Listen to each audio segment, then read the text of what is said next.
Losing a round in Counter-Strike can be one of the worst feelings when playing a game, especially if that round in particular leads to your eventual defeat. A round loss can feel even worse when you consider the way you lost. Chat. It's a 2v5, you and your teammate are left. For me, this video is very interesting. CSGO's many ways of losing, because I don't lose. And this is interesting for me to see what some of you guys are doing in CS, you know? AKA losing. This will be very, very insightful for me. With no Let's have a util. look. Okay, you're not expected to win that round, so it doesn't feel that bad. But now let's say you're left in a 3v1 against somebody with 17 HP and you manage to lose the round. Simple, of course, trying to push it through. And it's... And against Nitro. I'm with you. Where? I wouldn't quite call it the config knife. Oh my, he still only has 17. And smokes down. He has to get around them somehow. Looks toward the car, and he gets it through the window. You're left with a series of emotions that can be hard to shake away for the rest of the game and can lead to you losing an entire game. Now, me and you, when we lose a game, the only thing on the line is our rank and maybe our mental health. But for a professional, these losses hurt the most when you have tens of thousands on the line. And on top of the fact that they have face cams that help show every emotion of a player, they too can become overwhelmed, which can lead to some of the toughest game losses. Ooh, they're gonna show definitely the Nico Nuke incident. I think we can all agree that one of the worst ways to lose a match is when the other team comes back. Imagine at one point you're up 12-0 in an overpass match. The other team gets 2 rounds, but you end the half 13-2. Probably thinking, no way we can lose this game. And then you keep losing. Round after round after round. Eventually you make it to 15, so now you know you can't lose the game just yet, but you don't even want to think about overtime. The other team's at 7. 8 chances to close this out.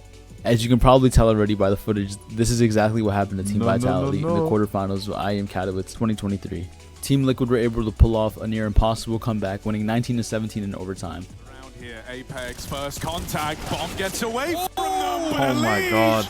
Means he's rotating in with a pistol. Naf should have this one in the bag. Naf should have this fight locked in, and he will walk it over the line. Jetsaiwu out from the heavens. A 1v1, it's Nafly, the backbone of Team Liquid, trying to take it over the line, trying to win this in OT, and Naf with that swing. What is that quick switch, And while bruh? Vitality were able to win the second map, Nuke, Liquid would ultimately advance to the semifinals, sending Vitality packing home. The comeback is something that haunts the back of every great player's minds. Literally think of any player and they probably have had some crazy comeback made on them. Kenny S, ESL 1 Cologne 2015. Pasha Biceps, E-League Atlanta 2017. Even great minds like Glaive get comebacked on. ESL Pro League Season 10. And do I even need to bring up Kerrigan or Nico? Now that's not to say that these teams or players are prone to choking. There it is. Vitality clearly have gone over this slump and have gone on to win the last major and IEM Rio 2023. And have even performed an insane comeback of their own against FaZe the next tournament after being down 1-14 at one point on Anubis. It goes to show that one comeback is not the... That was the game when Nikita did the mate outfit bet, right? Where? end of a team, and the best ones will always be able to bounce back. While losing to a comeback hurts, what also hurts is losing a failed comeback. All that energy, all that time you just spent trying to claw your way back from the bottom was for nothing. It probably hurts more than losing to a comeback, to be honest, because this time you're on the receiving end, and you're probably thinking that if you were going to lose anyway, may as well have done it early on instead of wasting an additional 40+ minutes in a game that was going to yield the same outcome. If you play and face it, you probably know the feeling of making it to overtime, just to miss the mark right at the end. Losing in 1 overtime is bad enough, but imagine losing after 5 overtimes just like FaZe Clan did against Ents at IEM Dallas. Ents weren't dominating FaZe by any means, but at one point they were up 13-9, clearly in favor of winning the match. FaZe took the lead 14-13, but Ents managed to secure map point first before Kerrigan pulled off a fake that helped kick off overtime 1 out of 5, in which the two teams put on a contender for match of the year. Once again gets a massive multi-kill, and it is Loki who thrusts himself into the clutch. He knows you're in his temple, you're in his home, and he is going to look for you. Oh! Multiple clutches from both teams, multi-frags coming from either side. They practically played 2 whole games of Counter-Strike on 1 map alone, and this was already after hours of playing 2 previous maps, so both teams I would imagine are mentally exhausted. Their IGLs have probably exhausted their strat book and are just freestyling it every round. The game is built up to this round right here. Round 57, FaZe on T side, they are beginning to take over the A site. Kerrigan picks up Nerds, but then Ents are able to quickly respond by killing 3 of the FaZe guys. 2v4, Rain and Robs left on the FaZe side. Robs is able to pick up the 2 players on A, evening out the odds. Bomb goes down, and Rain eliminates Snappy, turning a 2v4 into a 2v1 in favor of FaZe. 28-28. This round could be the deciding factor either side needed to end this game. Senpai is left on his own, he finds Robs, and before you know it, it's a 1v1. No. Rain tries to use his flash to blind Senpai, but he's able to dodge it before it even pops, and Oh my god. just like that, ends practically ended the game right there, as FaZe wouldn't win another round after this. A tweet made by FaZe's captain shows just how bad a loss like this I freaking suck. can feel, but thankfully his buddy Twist was there to remind him that CS is a team game, and That is a sussy tweet. that he isn't to blame for their losses. Although FaZe were able to push it to overtime, in the end, ENCE were the better team, and they would continue their strong form the next day, sweeping Mouse 2-0 in the finals to win the whole thing. The only tournament that ENCE won, by the way, like with this lineup, you know, they were in 7 grand finals of S tier tournaments, and they brought home a single trophy, I am Dallas, which was 100k for place number 1. Jesus. EPL Pro League, $1 million tournament, grand finals lost. Most recently, Gamers 8 lost, $1 million tournament. Where? 7 grand finals, 6 of them lost.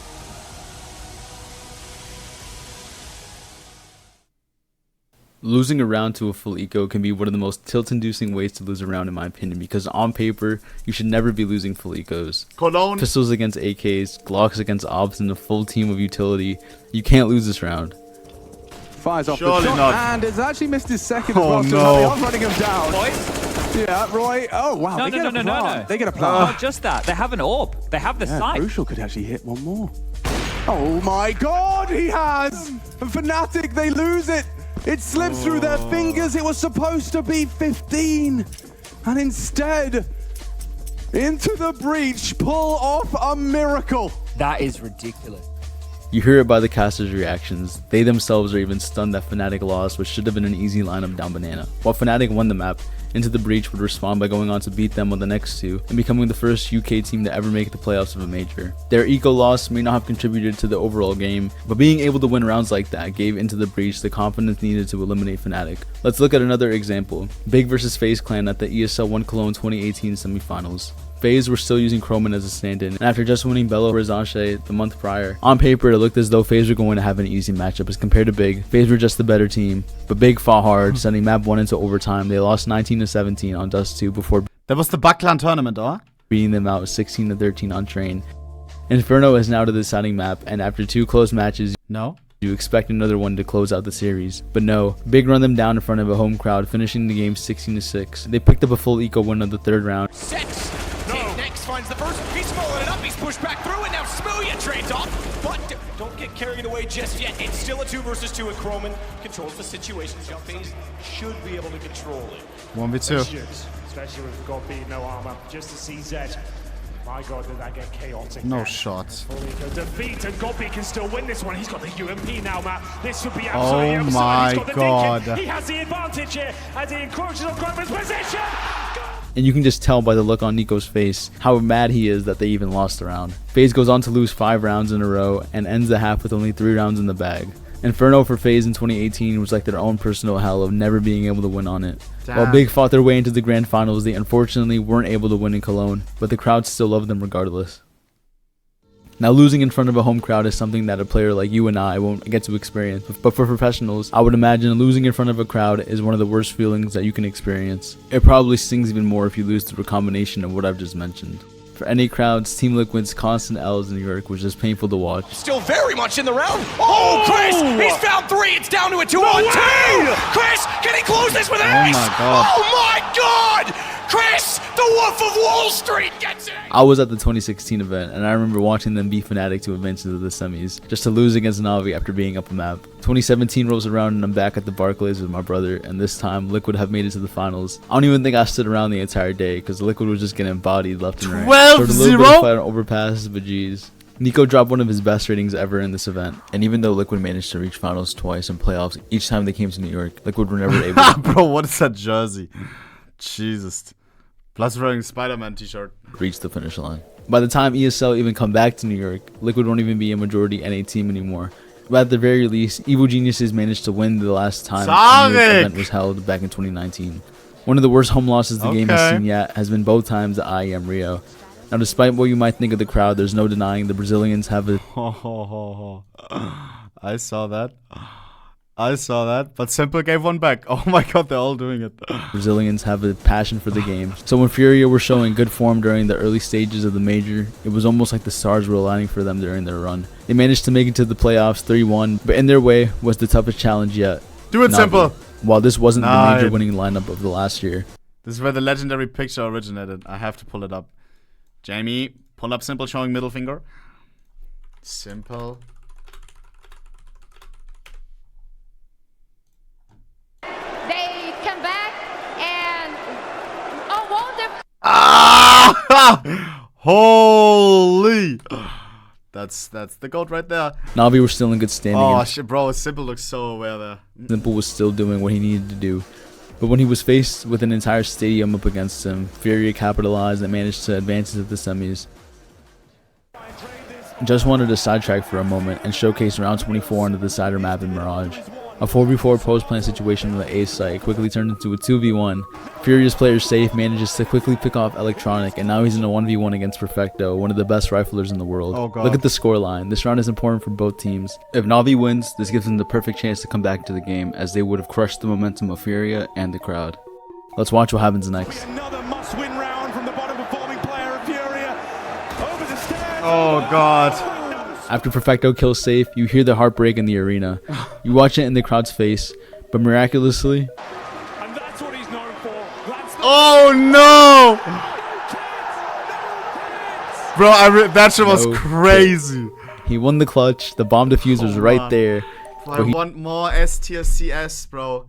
But we will never have it again. Only S-tier CS2, you already know.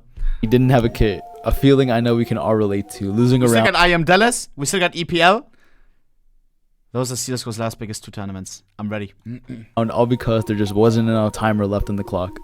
Look at one of the Furious players' faces when he realizes that they just won the round. They know what this means at this point. They're destined to win the match.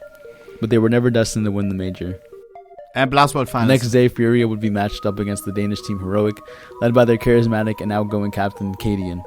After a convincing 16-6 victory on Inferno, it looked as though Furia's Cinderella run in home solo would continue into the grand finals. On map 2, Ancient, Heroic were even up 15-5 before Furia won 10 straight rounds in a row to make it to overtime. The crowd was fueling them up, but unlike Navi, Cadian and his team don't crack. They secure an overtime win and they go on to dismantle Furia on Nuke 16-5. Just listen to the crowd during the later rounds of Nuke. Top they walk. Oh my Down god. is going to clutch this one out. There's no way. Just breaking all of their heart. The ace clutch from Stone.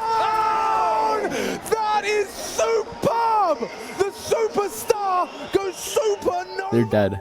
There was no hope for the comeback, and to make things worse, when they came back the second time earlier this year, they lost again to Heroic, and again, they were up a map. They made it less far in the tournament this time, getting eliminated in the quarterfinals versus the semis during the major. And while Heroic didn't win either time, they both earned the respect and continue to haunt the Brazilian fans.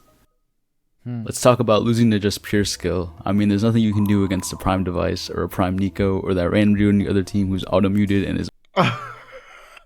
Males! The random dude who's auto-muted. That's my boy, bro. always dropping 30 bombs every day, and it's just somehow always in the other team. That's my boosting sound right there, bro. That's my drill. You can't even be mad about it. You just gotta admire it. And then there's losing like G2 in Berlin. Device lurking. Hello, Amanek. Wait. He's the only one with the kill. Oh no! They're not finding the bomb. No. No one's No. Oh, There could be please God. absolutely no way. This can't be real. Oh. No, G2. Holy sh. Or CLG versus Red Reserve. 15-12, they win out the series in a 2-1 fashion. Huh? It was lengthy, but it was... No. Oh! The bomb was no time! No!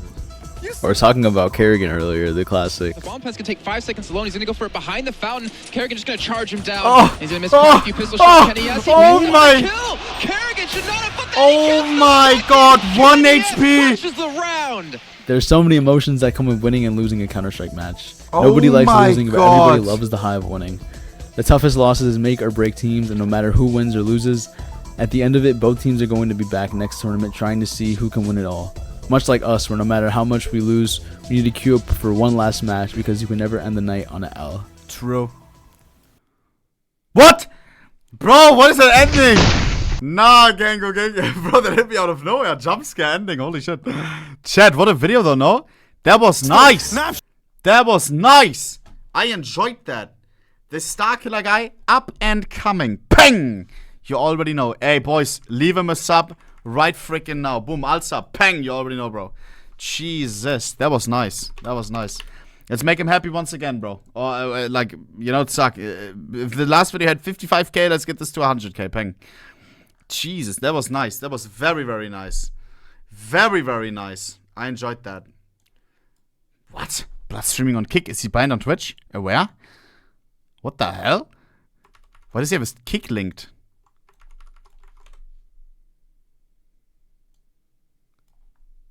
NYC variety streamers suggest games.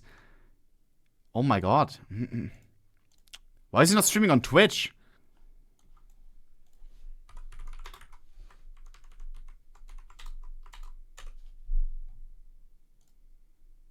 Is he banned or not? I'm so confused. For money, brother?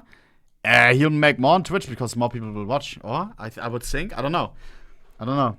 Twitch is 50%. Sub Kick is 95. Yeah, but there's so many more people on Twitch. You know what I mean? I don't know. I don't know. And Twitch Prime. Guys, a lot of people sub with Twitch Prime because they don't want to pay money or whatever, you know? I don't know. Like, sub split is big. Yeah, maybe for smaller streamers it kicks in more. I don't know. Kick pays per